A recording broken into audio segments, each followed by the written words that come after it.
mga kafengyo, magandang hapon sa ating lahat. At kaka-out ko lang mga kafengyo dahil wala tayong OT. Ay pumunta tayo dito sa garden para magtanim mga kafengyo kasi laging naulan dito sa Taiwan ngayon. Kaya yung mga damo mabilis tumubo. Kaya ang gagawin natin mga kafengyo ay magtatanim tayo. Tatanim ako ng sitaw na yung mababa naman mga kafengyo. Dahil nga na harvest na ni Kafengya yung ating mga bunga ng sitaw dito nung pumunta siya dito. Ngayon naman magtatanim tayo ulit mga Kafengyo kasi ito kalakasan na mga Kafengyo ng kanyang bunga. Hindi natin siya pinagsabay-sabay kasi yung anihan kasi mga Kafengyo pag pinagsabay-sabay natin itanim ay napakabilis. Mamaya makapag-ani na tayo, wala na tayong susunod. Kaya ngayong namumunga siya ay magtatanim naman ako ng iba pa para kapag tapos na siyang mamunga, meron ulit tayong anihin dun sa kabila. So bago ako mga kafengyo magtanim, ay pakakainin ko muna tong mga manok natin. Kasi sobrang gutom na sila. Kawawa naman sila mga kafengyo kasi naulanan sila. Yan, lubak-lubak na.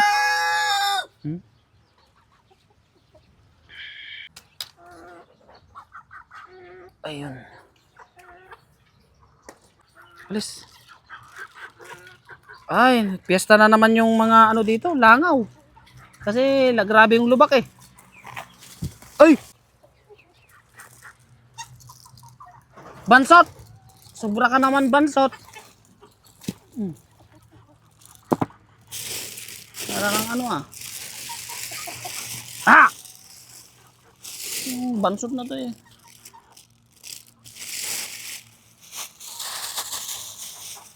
Bulin pa ako eh.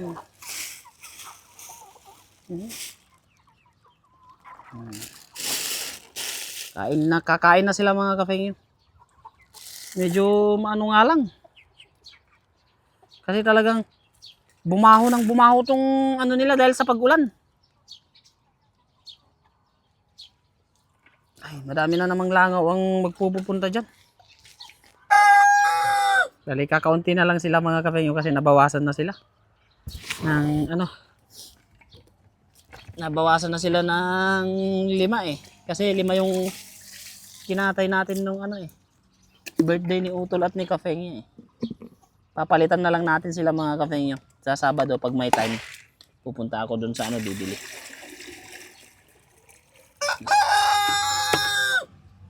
Sana may request kayo mga kafengyo na pwede nating i-spray dito. Yung hindi malalason yung mga manok. Para matanggal yung mga langaw kasi kadaming langaw. Sobrang daming langaw.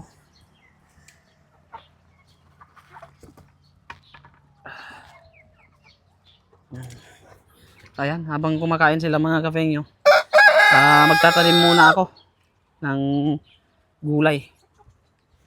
Kasi meron ako ditong, ito mga kafengyo, yung kardes sa Ilocano. Tapos yung sitaw na maliliit lang yung bunga. Tapos hindi siya gumagapang. Magtatanim ako dun sa kabila mga kafengyo. Kasi matagal ko na tong binungkal mga kafengyo. Ang problema ko na lang ay hindi ko sila naisabay na taniman. So ang ganda-ganda ng natin mga kafengyo, ng sitaw natin sa looban. Kaya ngayon magtatanim ako mga kafengyo. Bali yan. Tinubuan na siya ng damo mga kafengyo. Yan na siya.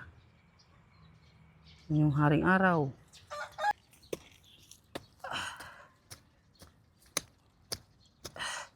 Ito.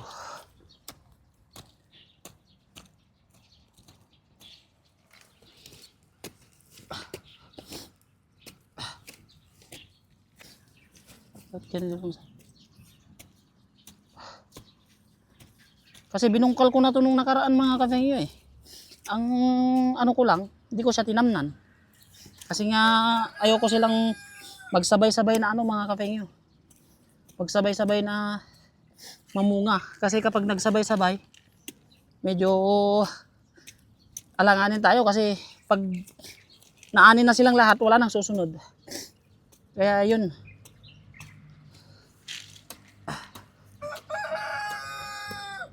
Yan. Dandanin ko na lang siya mga kapeng.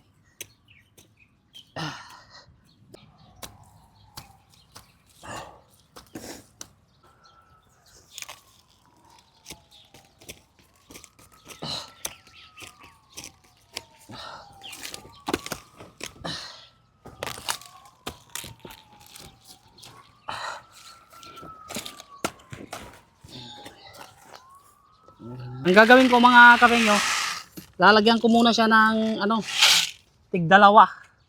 Tignan ko lang kung magkasya mga kapengyo para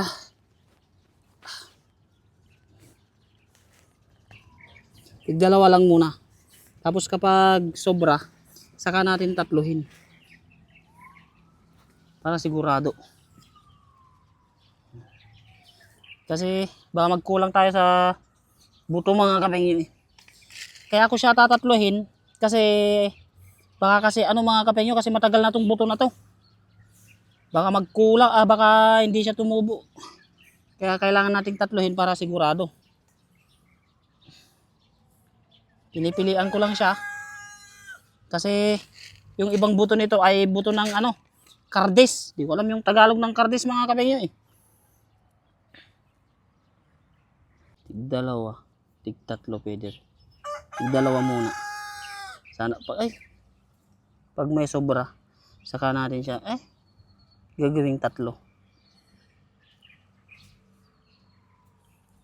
Sana tumubo siya mga kapengyo. Masarap pa naman tong sitaw na to. Ito yung tinatawag namin sa Ilocano na ano, bukilan. Bukulan ang tawag dito eh sa mga Ilocano. Sa ibang Ilocano naman, baribar sabi nila. Sa Apayao, baribar sabi nila.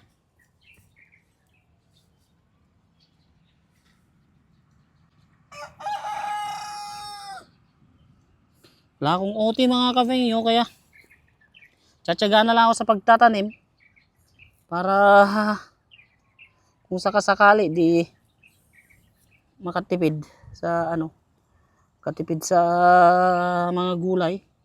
Kasi dito sa Taiwan, ang mga tao dito ay vegetarian. Napakamahal ng gulay dito mga kapengyo. Mas mahal ang gulay kaysa karne. Kaya nagtatabaan kami dito eh, kasi puro karne. Bihira ang gulay.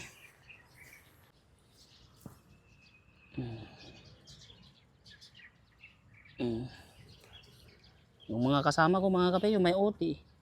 Ako wala eh. Kasi dun sa amin sa makina, tapos na yung mga gawa.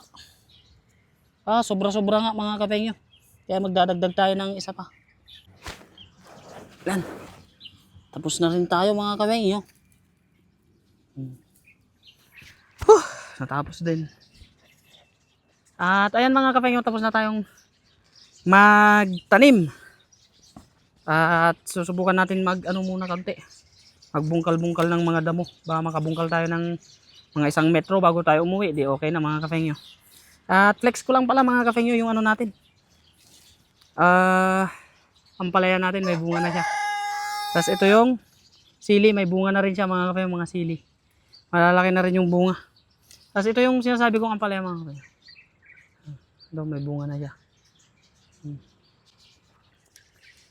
Bukas babalutin natin kasi nakalimutan ko yung pambalot.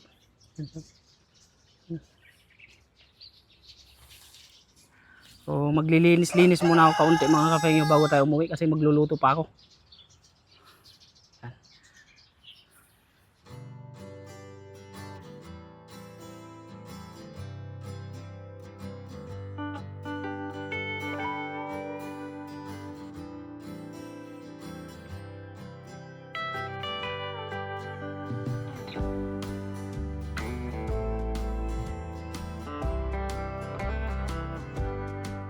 At ayan mga kapengyo, bali tapos na tayong magtanim at maglinis kaunti dito sa ating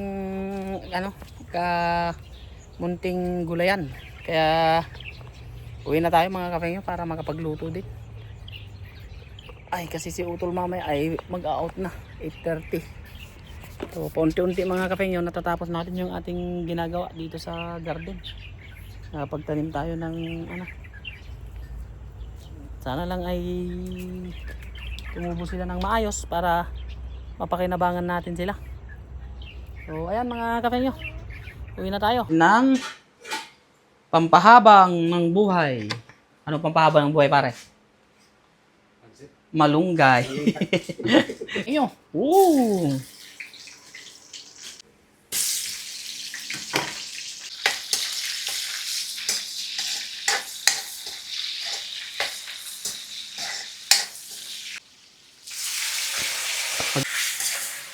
Okay. May ground. Ta.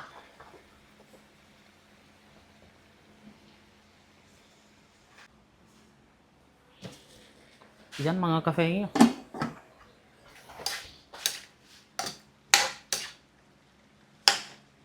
Dahil nagtitrip yung aming pressure cooker, yung lutuan ko sa pressure cooker. Kaya dito na lang ilalagay yung ano mga kapengyo. Lalagay ko na yung munggo.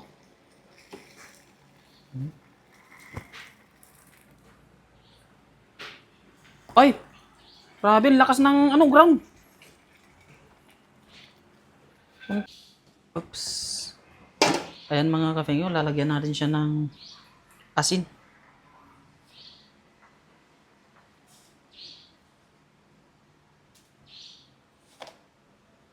Yan. Okay. Tapos pakuluin lang natin siya ng pakuluin mga kapengyo para lumambot ng lumambot yung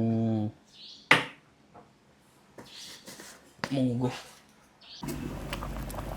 Yun mga kapengyo, ilalagay na natin yung ampalaya. Marami tayong ihahalo mga kapengyo eh. Pakbet nga pinaghahalo eh. Pwede rin to mga kapengyo. Repolyo, malunggay. Pangalan si Batman. Repolyo. Mga kapengyo, ilalagay na natin yung repolyo. All goods. Tapos meron pa tayong malunggay dito. Yummy. Natin yung malunggay mga kapengyo. Ang sarap niya. Solid ang sarap.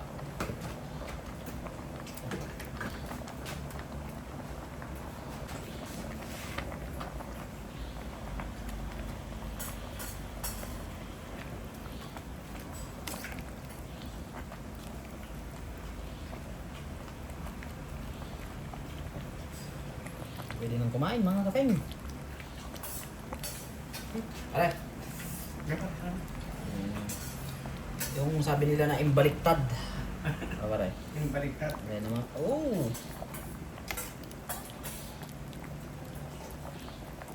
Ano sabi nila na ano mga kapeng yun? Pag sa Ilocano sana eh, first buret, unang kulo, sabi nila pare. Kain na po. Oh.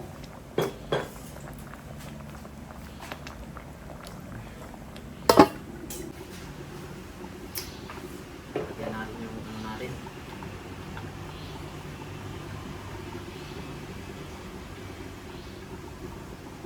Supa ng sili. Yan ang masarap dyan mga kapengyo. Kain po, kain.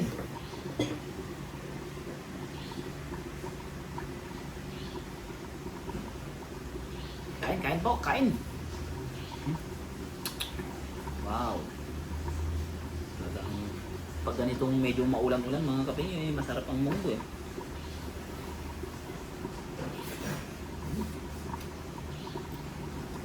Quality.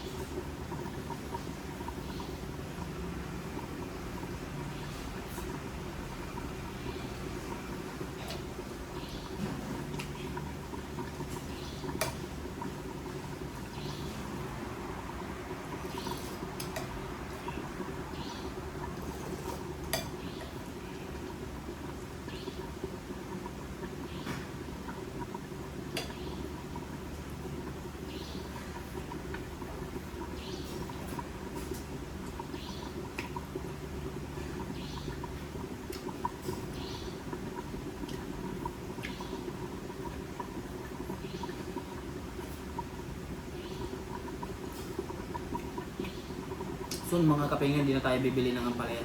Kasi nag-uumpisa nang namumunga yung palaya natin. Kasi ngayon, kamahalan ng ampalaya mga kapengyo. Kaya sana mapabunga natin ng madami.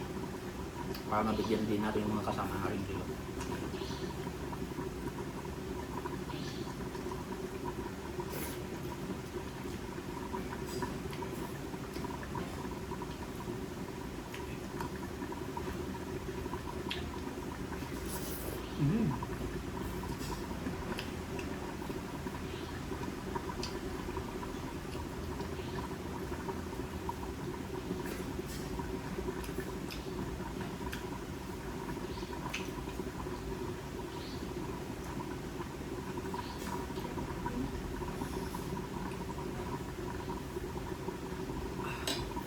Sa susunod naman mga kapengyo, ang palayang dahon ang ilalagay natin. Pag nagluto tayo ng munggo kasi yung dahon ng palaya natin doon, pwede na.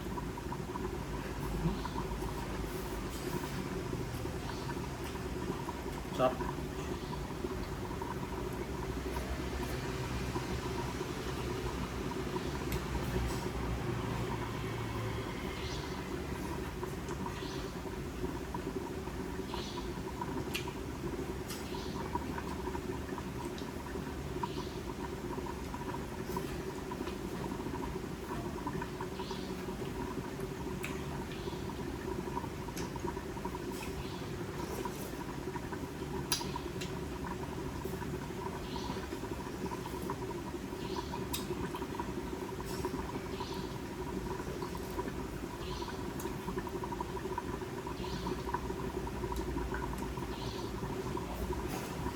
Kain po mga kapengyo.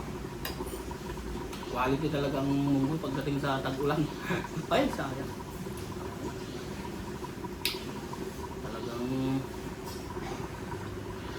sok na sok sa panlasa.